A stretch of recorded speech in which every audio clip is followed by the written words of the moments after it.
Welcome back. In a moment, we'll explain a new phenomenon called the gig economy. But first, there are some other stories to keep an eye on. A major poll in the U.S. has given Hillary Clinton a considerable lead now over rival Donald Trump in many states and puts her just short of the votes needed to take the presidency in November. But the countrywide poll also showed Trump closing the gap with Clinton in some traditionally Democratic states. 2 people have died in Mexico after a hurricane struck the western coast of that country. Hurricane Newton felled trees, damaged power lines, reached wind speeds of nearly 100 miles per hour. Hundreds of people in the Philippines are protesting the burial of the late dictator Ferdinand Marcos in the country's National Heroes Cemetery. A counter-protest is also taking place. The Supreme Court is hearing arguments for and against the burial.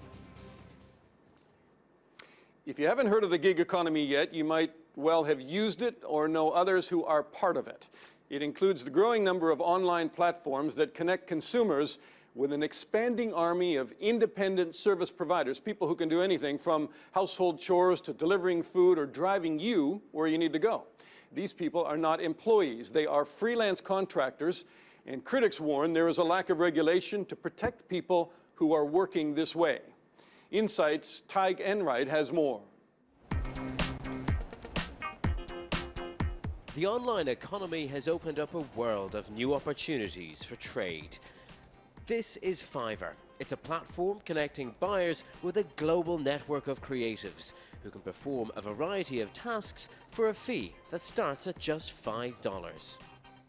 For me, it's a handy way to find someone with the skills I need at a very cheap price. Now, I'm having a logo designed here. It's costing me $5 plus a small transaction fee. Fiverr is going to keep one of those dollars and the designer will get the other $4. For some people, it's an extra way to make more money. For others, it's become their main source of income in what's become known as the gig economy. Perhaps the best known business in the gig economy is Uber, the car-sharing app which now operates in more than 500 cities around the world. Protests have greeted its arrival in many markets, mostly from licensed taxi drivers who see it as a threat. And Uber has been taken to court in its home market in California by its own drivers, who say they should be treated as employees rather than contractors. This demonstration in Kenya was organised by some of Uber's drivers, angry because the company cut their income by cutting prices for customers. Being a driver partner, I was not consulted. And that is one of the major reasons why we have decided to come on the street.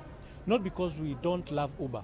It's a good company, it's a good technology company, and we love working with it. It's hard to say just how many people are working this way now. The surge in the scale of the gig economy has left economists and statisticians rushing to categorise it, keep track of the companies involved, and count the people making a living from it. Deliveroo started on the streets of London, offering takeaway food from restaurants that didn't deliver before.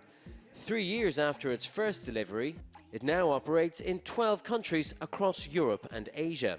Recently, it tried to change the way it paid its drivers, from an hourly wage to a per delivery fee. Some riders revolted and staged a 6-day strike. So we want the chance to listen to everyone individually.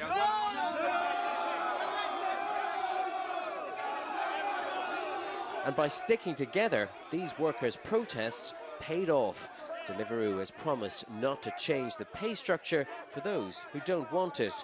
One instance where old-fashioned collective bargaining can work in a very modern industry. Tig Enright, reporting for Insight. To discuss that further, I'm joined now by Kevin Brandstatter, who is a senior organizer from the British Workers' Union, the GMB, and also with us, Adam Waters, who is the senior policy advisor at the Association of Independent Professionals and Self-Employed. Adam, maybe I'll start with you. This is so big. People are saying it is expanding at the speed of a bullet, you might say. We can't even measure it right now, can we? Well, that's one of the issues. Is it is a new disruptive industry that's based on the proliferation of technology, and one of the issues is that it is difficult to measure. But I think the important thing to take away from that is that we need to make sure that we have a lighter regulatory regime and making sure that we're able to allow innovation and growth and competition in the market. All right, I think you have the attention now of somebody when you said lighter regulation. Yeah, certainly. For us, the gig economy doesn't deliver anything but exploitation of workers. The delivery drivers that you've shown up there, they took action to make sure that their earnings were protected. They're all under bogus self-employment. They're effectively the new slave class. They're all exploited beyond belief. Wait a minute now, that's slave class exploitation of workers. Adam, you're nodding your head in agreement. Those are pretty No, I'm just listening intently. So I would argue that the thing about the sharing economy is that it really easily connects people that want to provide a service and people that want to use a service. And one of the key things that, for example, members of our organisation really care about in terms of self-employment is that they really enjoy what they do. They value the independence that it provides, and they really value the flexibility of being your own boss. A lot of freedom. Yeah, exactly. So if you're an Uber driver or a delivery driver, for example, you're able to turn on your app. Nobody's going to tell you when to work. Nobody's going to give you set shifts. And the thing about the flexibility around this, if you force employment rights on people and give them things such as paid annual leave and set shifts, you'll also take away the flexibility that they really value.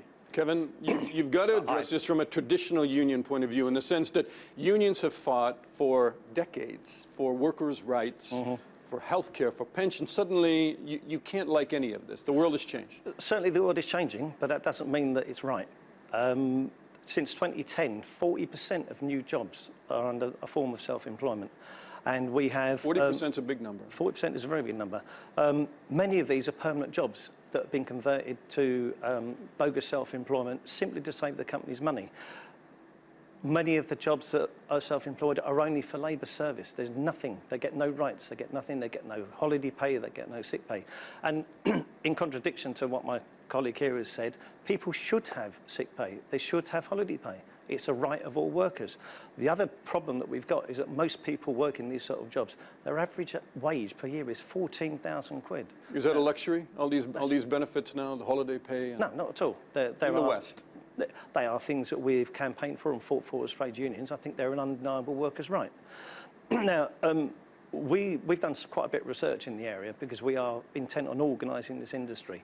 And we've got 5 million people in part-time, 0-hours contract jobs who are looking for more hours. They simply don't get enough hours to actually pay their wages, their bills at the end of the day. Now, they want guaranteed hours. The same as the people up at Sports Direct in Shirebrook.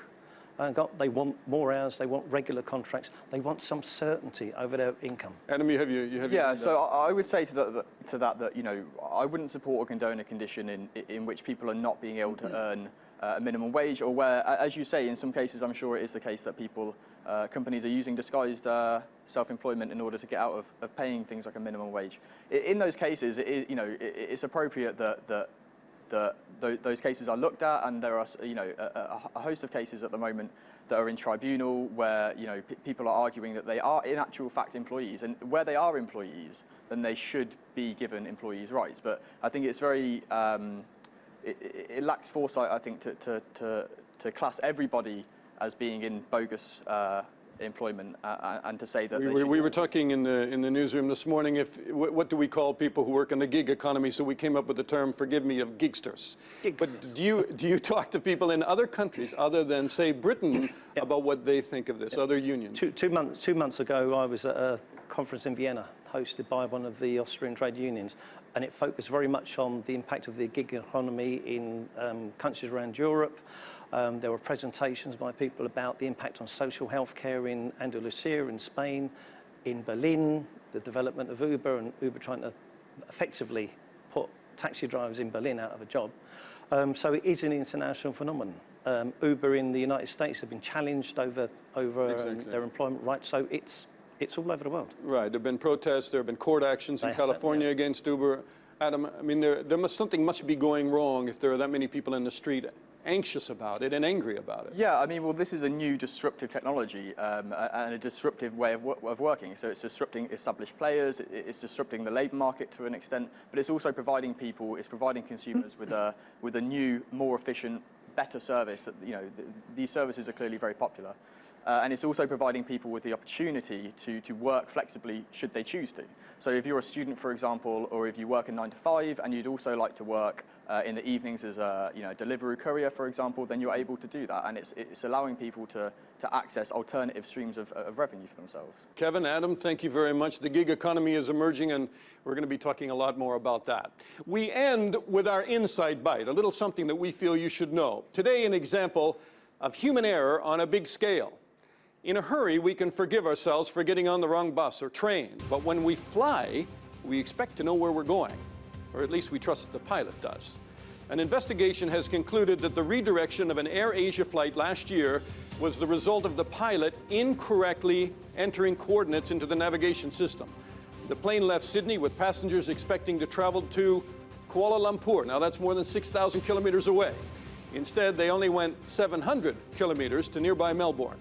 So it might be worth checking next time you get on board, or asking the pilot to check again. That's all for now. I'm Dana Lewis, and that was Inside.